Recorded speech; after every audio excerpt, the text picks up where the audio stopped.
Audio Jungle.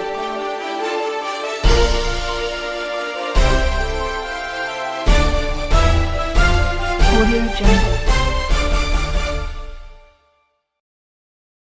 3 సంవత్సరాల కాంచి మాకు ఇంట్లో నీళ్ళు వచ్చినా మాకు ఎవ్వరు డబ్బులు వేయలే.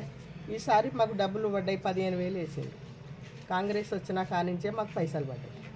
అంతమందికి టీఆర్ఎస్ ఉన్నప్పుడు మాకు ఏం వేయలేదు, 1 రూపాయి తెలియదు, ఏం చేయలేదు. మాకు రేషన్ కూడా వచ్చింది. నాయన్ సారే వేయించాడు, వాళ్ళు వచ్చి రాసుకున్నారు, నాయన్ సారే వేయించాడు.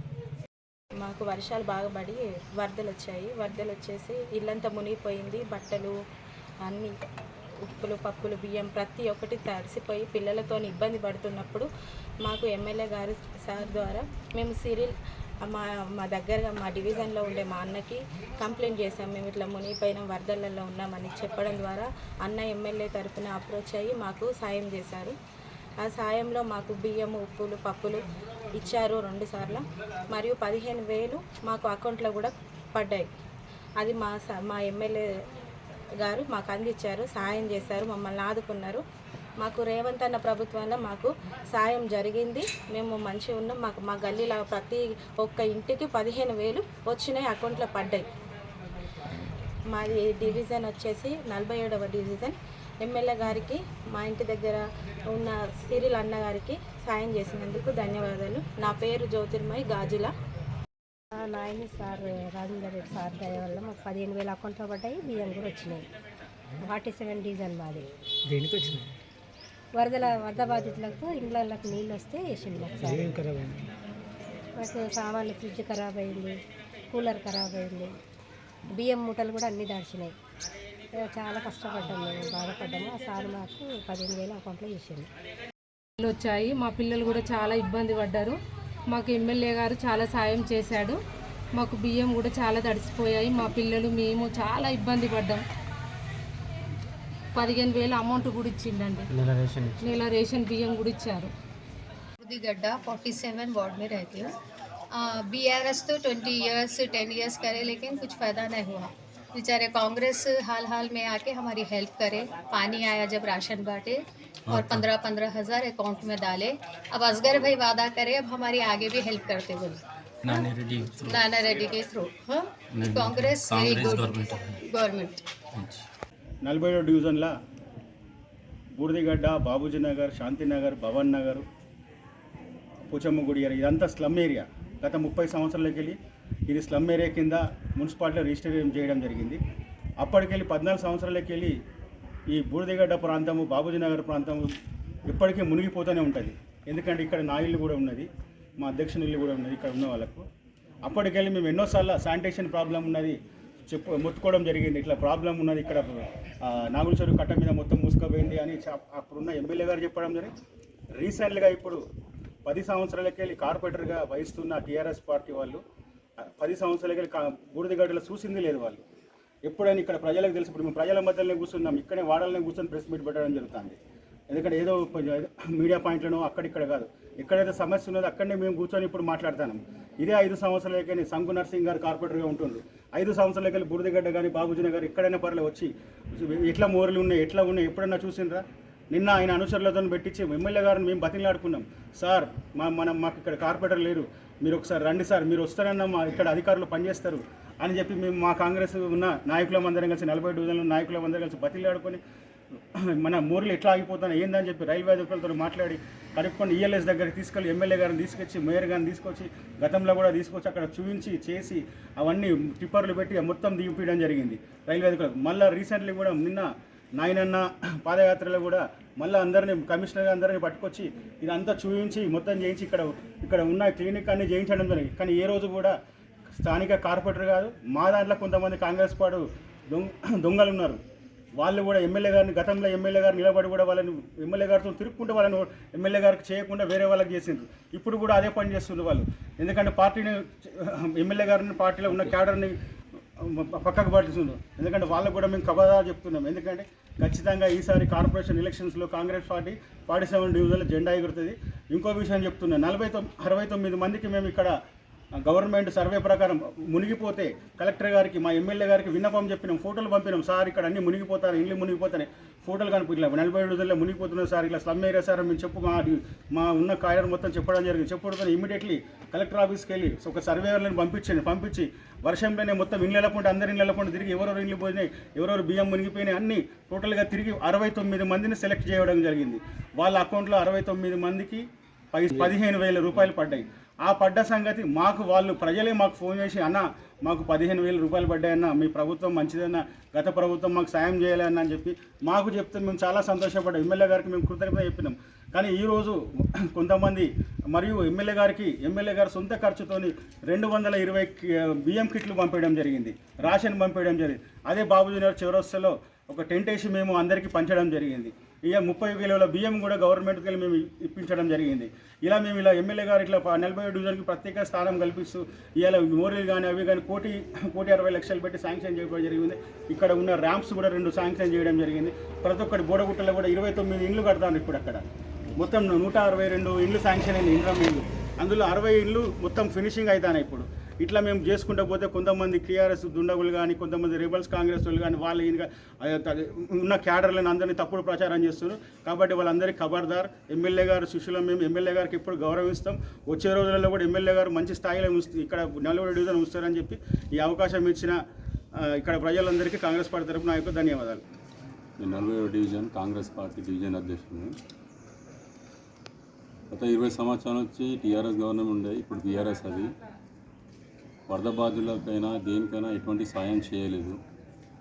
2 సంవత్సరాల కింద మా గవర్నమెంట్, కాంగ్రెస్ గవర్నమెంట్ అధికారంలో వచ్చి ఇక్కడ ముప్పు ప్రాంతంలో ఉన్న 47 డివిజన్ బూడిదిగడ్డకు చెందిన వాళ్ళకు ఉన్న వర్షాకాలంలో సీఎం ఇచ్చిన ప్రతి ఇంటికి 15,000 ఇవ్వడం జరిగినది.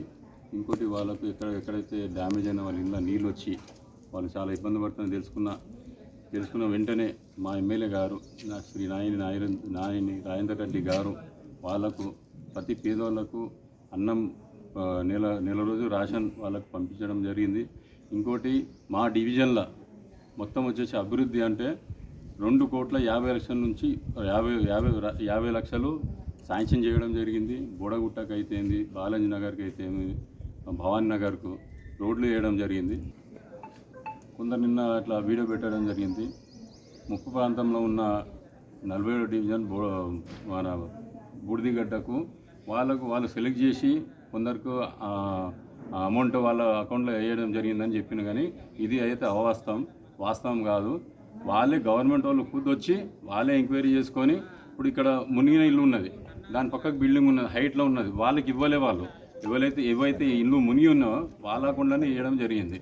నిరుపేదలు ఎవరు ఉన్నారో వాళ్ళు ఎవరైతే బాగా నష్టపోయిన వాళ్ళకి ఐడెంటిఫై చేసి వాళ్ళు గుర్తించి వాళ్ళే రాసుకుపోయి వాళ్ళే ఫోటోలు దింపుకొని వాళ్ళే ఇవ్వడం జరిగింది. ఇలా ఎటువంటి కాంగ్రెస్ పార్టీ వాళ్ళు ఎవరు హస్తం లేదు. ఇంకోటి బియ్యం అంటారా, రేషన్ కూడా అందరికీ ఎవరైతే అర్హులు ఉన్నారో వాళ్ళకి ఇవ్వడం జరిగింది.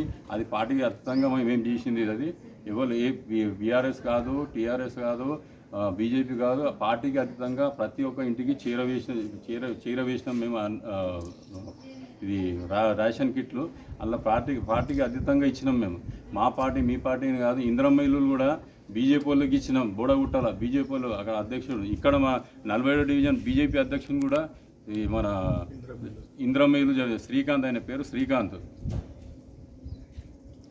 ఆయనకు కూడా ఇల్లు ఇందిరమ్మ ఇల్లు రావడం జరిగింది. ఇంకోటి బీఆర్ఎస్ పార్టీ వాళ్ళ నుంచి కూడా మహిళా అధ్యక్షురాలు ఆమె కూడా ఇవ్వడం జరిగింది. అనుపమ ఆమె పేరు, వాళ్ళకు కూడా ఇవ్వడం జరిగింది. ఈ పార్టీకి అతీతంగా మా కాంగ్రెస్ గవర్నమెంట్ అంటే పార్టీకి అతీతంగా చేసే పనులు. నా పేరు కుమార్ యాదవ్, నేను మాజీ డివిజన్ అధ్యక్షుని. గతంలో దాదాపుగా 20 సంవత్సరాల కానుండి దాస్యం కుటుంబం మాత్రమే ఇక్కడ ఎమ్మెల్యేగా ఉన్నారు. వాళ్ళన్న మంత్రి, ఆయన ఎమ్మెల్యే. కానీ ఆయన మా 47వ డివిజన్ను డెవలప్ చేయలేదు. ఎందుకు డెవలప్మెంట్ చేయలేదంటే ఇక్కడ కబ్జా చేయడానికి ఆయన జాగా లేదు. ఎందుకంటే ఇక్కడ మొత్తం దళితులు ఉంటారు. ఈడ చిన్న కుటుంబాలు ఉంటాయి.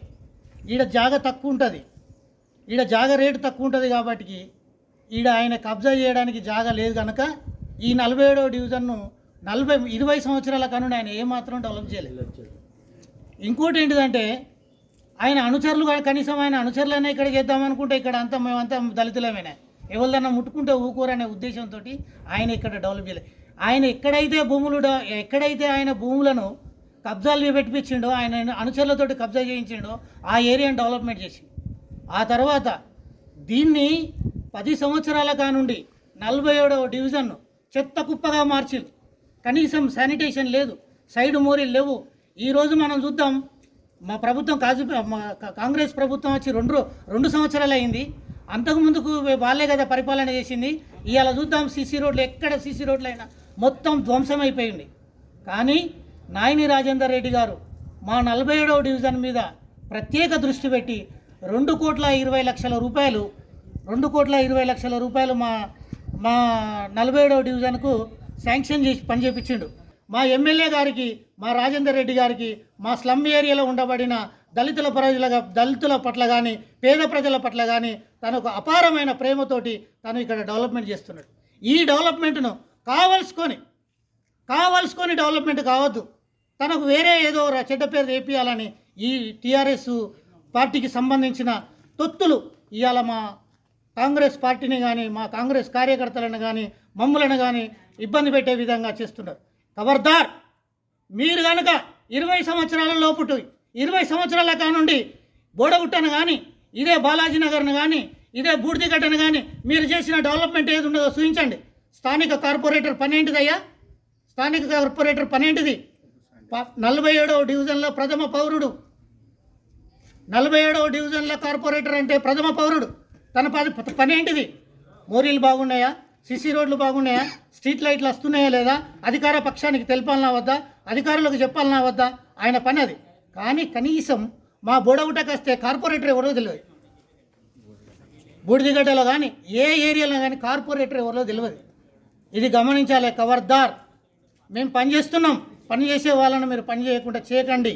పని చేసే విధంగా ప్రోత్సహించండి. చూడబుద్ధి కాకుంటే కళ్ళు మూసుకోండి. జై కాంగ్రెస్, జై నాయని, జై రేవంత్ రెడ్డి. కొంతమంది కోవర్కర్లు తయారై పార్టీని ఇబ్బంది పెట్టాలని, లేదంటే వ్యక్తులను ఇబ్బంది పెట్టాలని కొంతమంది తయారయ్యారు. అది మానుకోవాలి, దయచేసి మానుకోండి. దానివల్ల మనకే ప్రాబ్లం అవుతుంది. మీకు కాంగ్రెస్ పార్టీలో ఉండలేని పరిస్థితి వస్తే వెళ్ళిపోండి, కానీ పార్టీకి ద్రోహం చేయకండి.